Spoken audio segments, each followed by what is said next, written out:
Field coverage begins at 7 Eastern with a special edition of Monday Night Countdown. And finally, Dick Vermeil coached 3 NFL teams to significant turnarounds, Mort highlighted by a Super Bowl win with the Rams. You know, and I heard him this week lamenting over the fact that how is he going to fit the Eagles, the Rams, and the Chiefs to 8 minutes on all the people that he wanted to thank. I don't think he's going to quite make it on 8 minutes. At the moment, appears very composed, Yes. which is good. It's a great day for Dick. All smiles for now. And one more time, here's Boom. You say his name, and immediately everybody smiles. Dick Vermeil. See? Was I right? You get you. In recent years, Dick has been in the wine business, which is perfect, because as head coach in the National Football League, he turned water into wine. 1976, he was selected as coach in Philadelphia, because the one thing the team was not doing was fly, Eagles, fly. They hadn't had a winning record the previous 9 seasons. Under Dick Vermeil, 1978, year number 3, the Eagles made the playoffs. In year 5, 1980, the Eagles made their first Super Bowl. After the strike year of 82, Dick retired from coaching for 14 years, spending part of it educating really all of us on TV during so many football Sundays. Then in 1997, the St. Louis Rams came calling, coming off 7 losing seasons. Year 3, 1999, they became the greatest show on turf, winning Super Bowl 34 behind a true American underdog at quarterback, Kurt Warner, and Hall of Famer, of course. Dick retired again, but after 1 year, he was lured across the Show Me State to coach the Kansas City Chiefs. In year 3, 2003, yep, they won the division at 13-3. See? Water into wine. Finally, after 2005, a coaching career that began in 1959 and included, you forget, a Rose Bowl win coaching UCLA that came to a close, but not really. Today here in Canton, Dick Vermeil becomes a coach again in front of thousands of admirers here and tens of thousands of admirers everywhere else. To present him, a man who has been alongside him for so much of the ride, Carl Peterson. I think beside all of the tangibles that Dick Vermeil brings to the Pro Football Hall of Fame, he brings an idea of youthfulness and enthusiasm for every single day that he coached and he worked with players. The energy and spirit of Dick Vermeil were fixtures in the league throughout his 15-year head coaching career.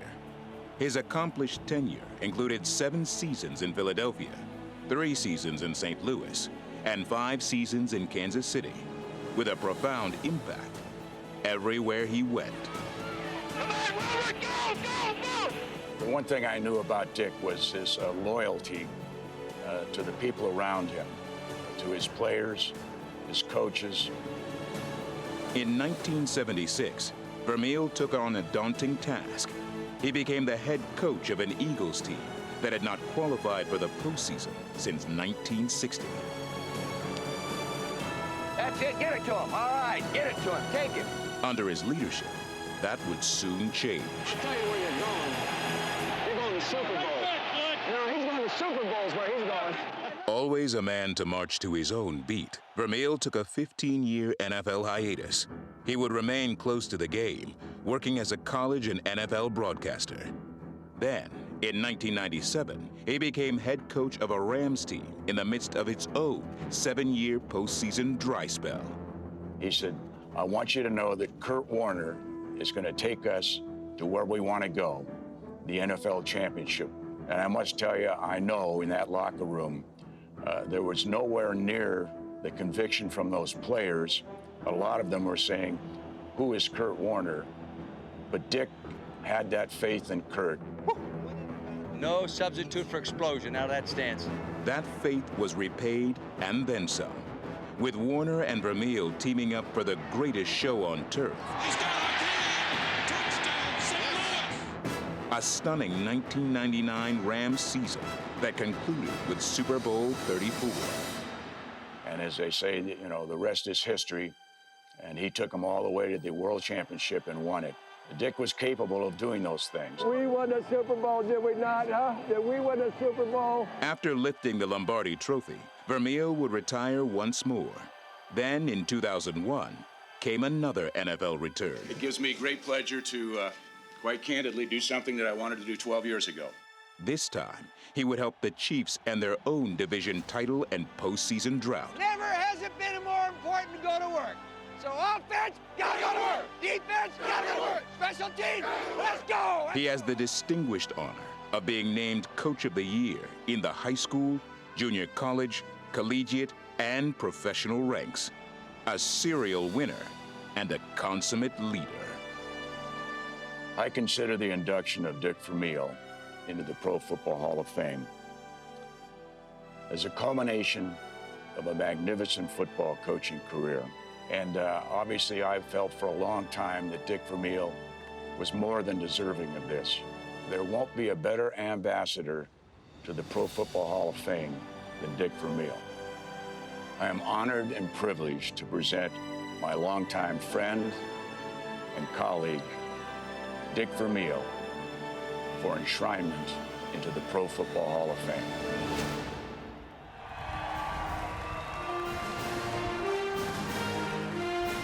Ladies and gentlemen, presenting Dick Vermeil for enshrinement into the Pro Football Hall of Fame, Carl Peterson and John Shira.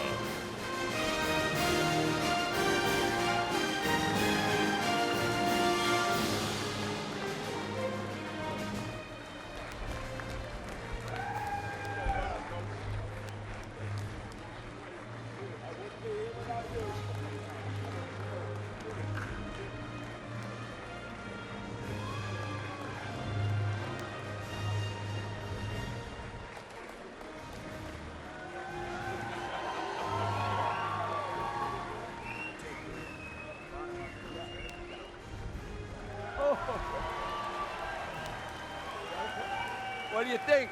What do you think? All right, Coach. Thank you. Thank you. Woo!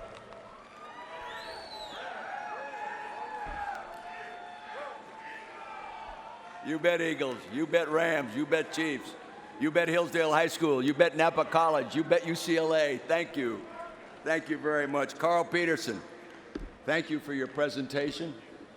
Thank you for 48 years of consistent, loyal, personal, professional, and financial support. I love you, buddy, and you've been a main key and cog in my life for a long time. The other person was John Shira. Who knows John Shira anymore? Well, if you played in the Pac-10, you would have known him. John Shira was the most valuable player in the Rose Bowl. January 1st, 1976, when we beat the #1 team in the country, Ohio State and Woody Hayes. Major upset. The reason I'm here today is because how well John Shira played that day, not because how bright I was as a football coach.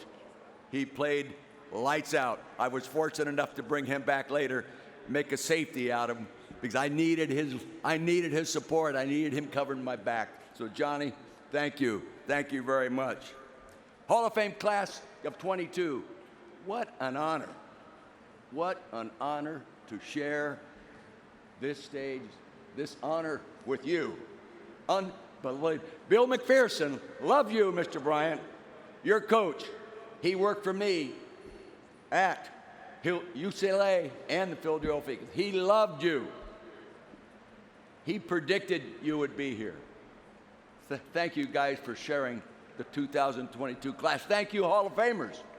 Thank you, Hall of Famers. There's a couple guys in here I'm not too excited about. Cliff Harris, Keith Kreftley is out there somewhere looking for you, okay? Okay. But anyway, thank you. You know, I've been fortunate in my career to have had the opportunity to coach 10 Hall of Fame football players as a head coach, 5 Hall of Fame players as an assistant coach, coach and work with 3 NFL Hall of Fame coaches in George Allen, in Sid Gilman, and the great Bill Walsh. Unbelievable. I've had the opportunity to coach against 12 head football coaches that are already in the Hall of Fame. Many of them kicked my butt many, many times. But I'm so gracious because they provided me an example and an opportunity to learn from them. I learned from my players. Many people said to me, Coach, you impact players. It's the other way around. Players impact me. Players impact me. Last night, sitting up behind me was Mike Jones. If Mike Jones doesn't make the tackle on the last play of the Super Bowl 34, I'm not here today. Players win games. It's our job to prepare them to get them ready to win games and share relationships and work ethics and everything else with them. So, God, I will forever be in debt. I will be forever in debt to all you people.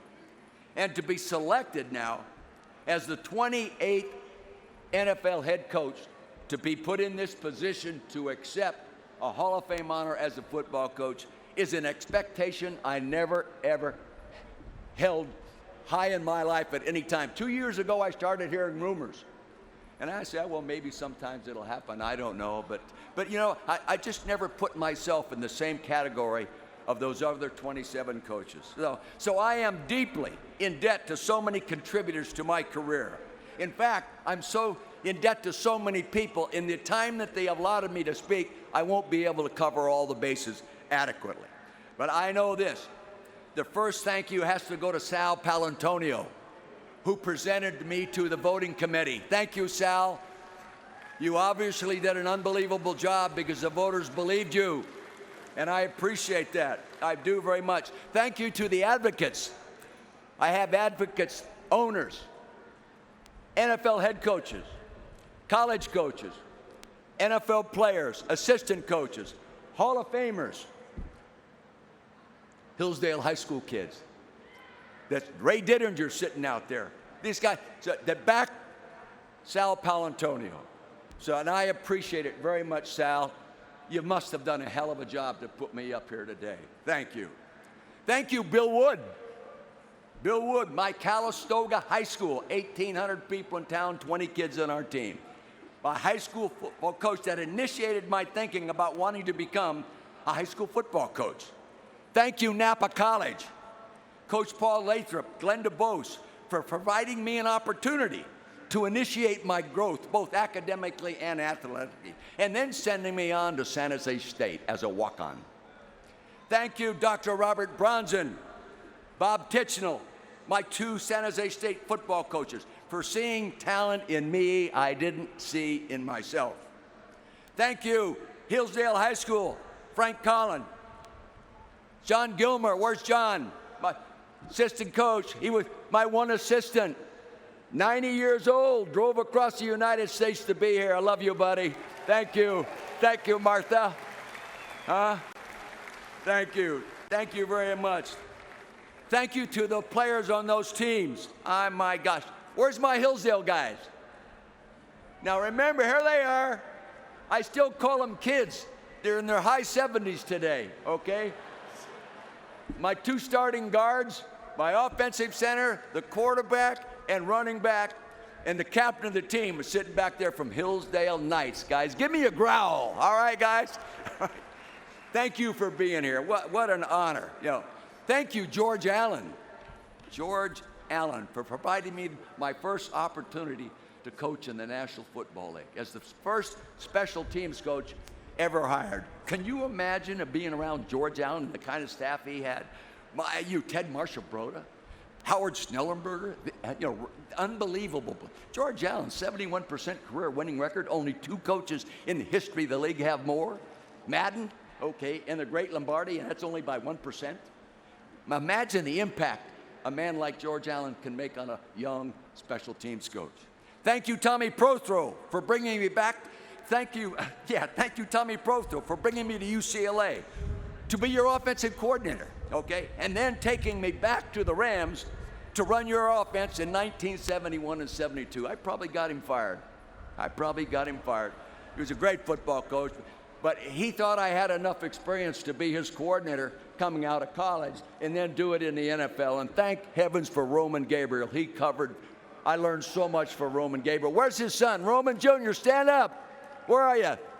Thank you for representing your dad. Roman couldn't come, health reasons. Thank you for being here. But I learned so much from a lot of those players. I hired one of them, Kenny Iman. I told him, Kenny, when you get out of playing, and if I ever get a head coaching job, I'm bringing you with me. Appreciate Tom Mack. Where are you, Tommy? You were on that team. You helped me a lot as well. You remember how little I knew, don't you? Don't say yes. Don't say yes. Okay. Thank you, Chuck Knox, for keeping me on the Rand staff to coach your running backs and special teams when you took over as head coach in 1973. Chuck Knox had a great way of communicating with people.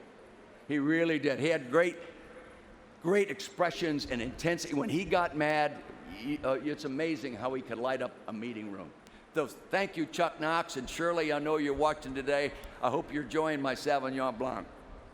Thank you, J.D. Morgan, UCLA Athletic Director, for bringing me back to UCLA as your head coach in 1974. Thank you, Bruin players and staff. You just saw one of them. Thank you for becoming a great football team the second year and upsetting the mighty Ohio State Buckeyes.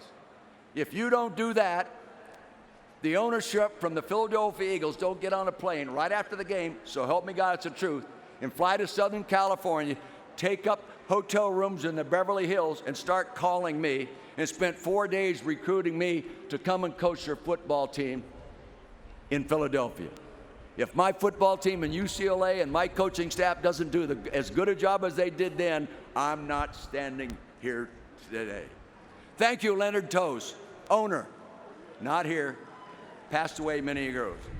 Thank you, Jimmy Murray, general manager, not here for health reasons. His son, Jimmy, where are you, Jimmy? Where's young Jimmy? Thank you for covering for your dad, buddy. Your dad knows how I feel about him, and let's hope he gets healthy enough to do these things himself one day and ahead of us. God, you know, my coaching staff at Philadelphia, there's only 3 of them left, okay? Lynn Stiles is here. Lynn, where are you? Lynn is here. God bless you. Lynn Stiles with me at UCLA, Philadelphia, St. Louis Rams, and the Kansas City Chiefs. Thank you, Lynn Stiles. God bless you. Jerry Wamper is not here. Carl Peterson was the other assistant coach on that staff. Thank you, John Wooden. I took every opportunity I had to spend time with John Wooden. Yes, he's coaching basketball, but when you watch him practice, the intensity and the discipline and the structure was there of a great football practice and a great football coach. And it was so exciting. I learned so much from him.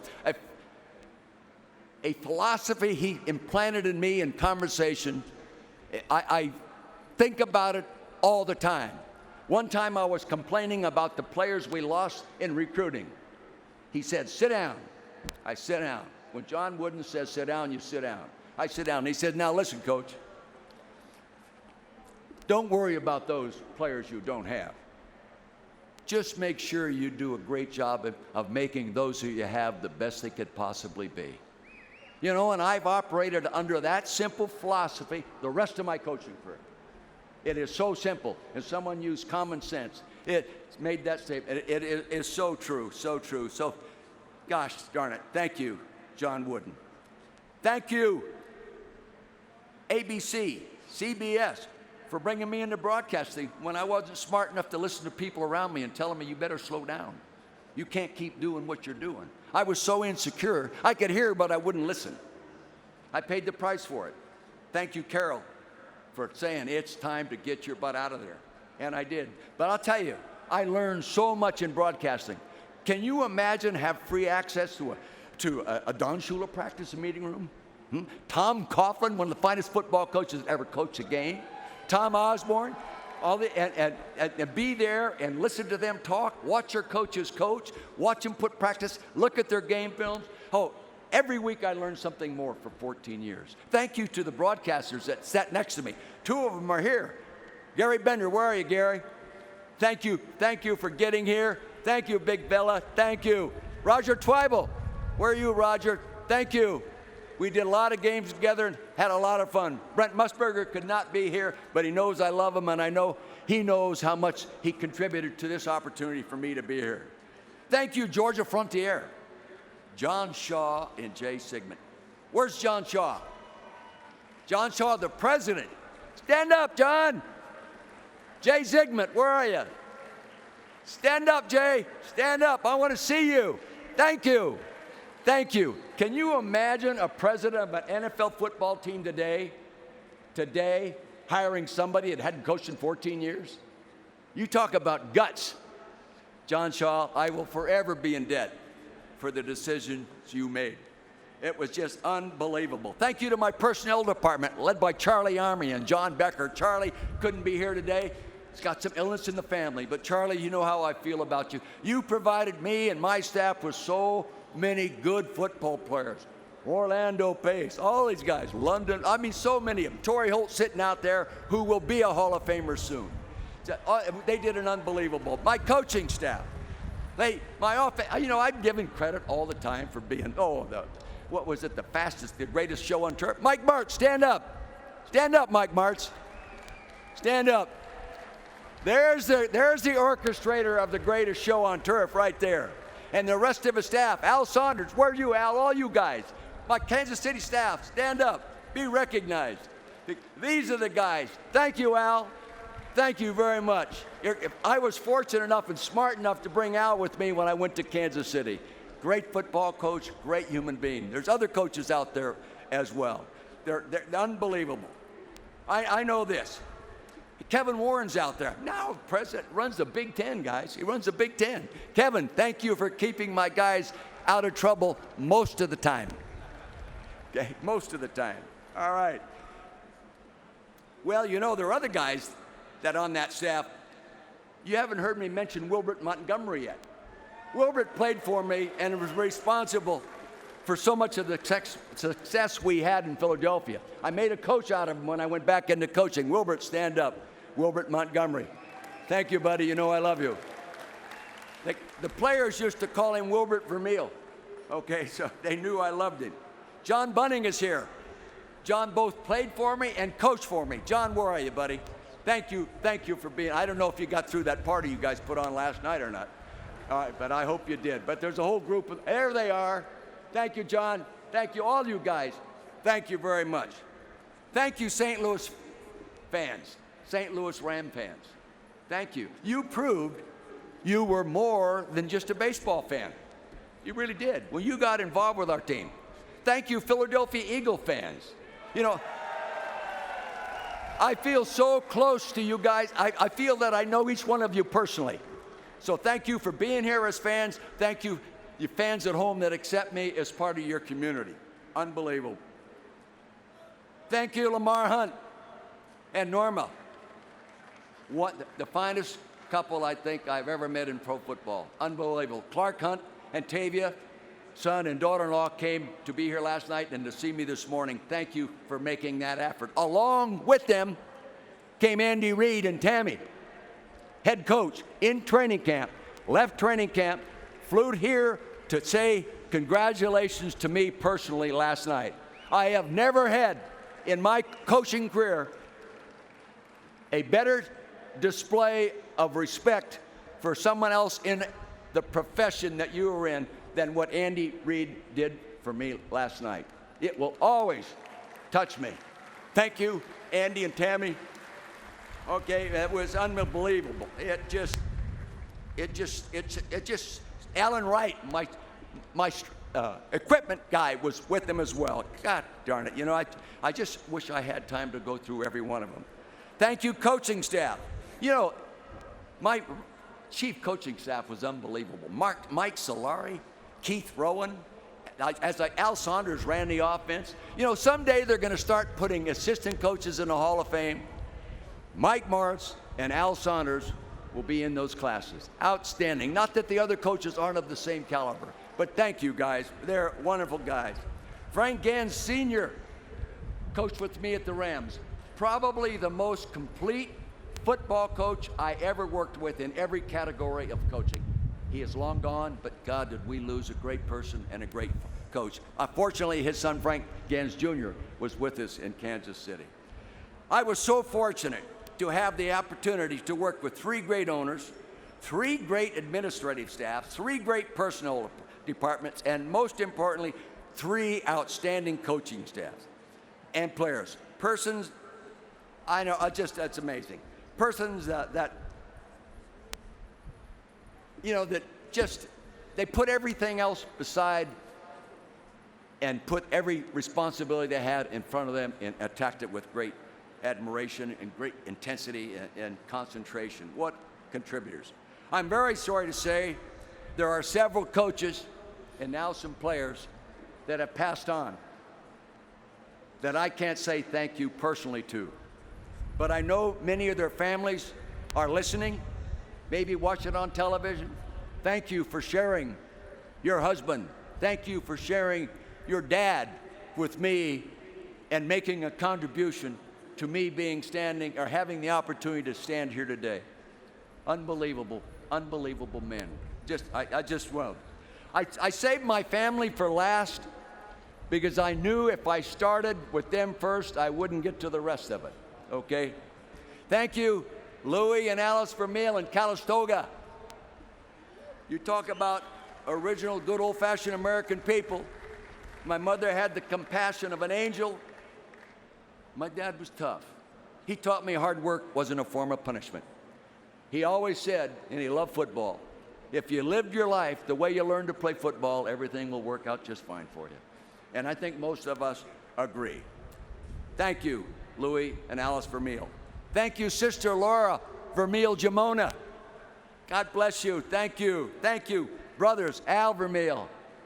He's got 7 world championships rings himself. 6 of them NBA Chicago Bears strength coach. 1 with Bill Walsh, Super Bowl coach. Hell, they even named a high school football practice field after him. Congratulations, Alvin. Thank you. Thank you, Stanley Vermeil. He couldn't be here today for health reasons. Thank you, Stan.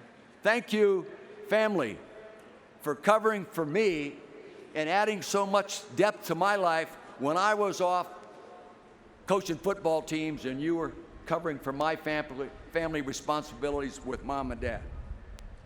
You notice I didn't get into talking about a lot of other things that would make me cry, okay? But when I talk about Carol Vermeil, it ain't gonna work, okay?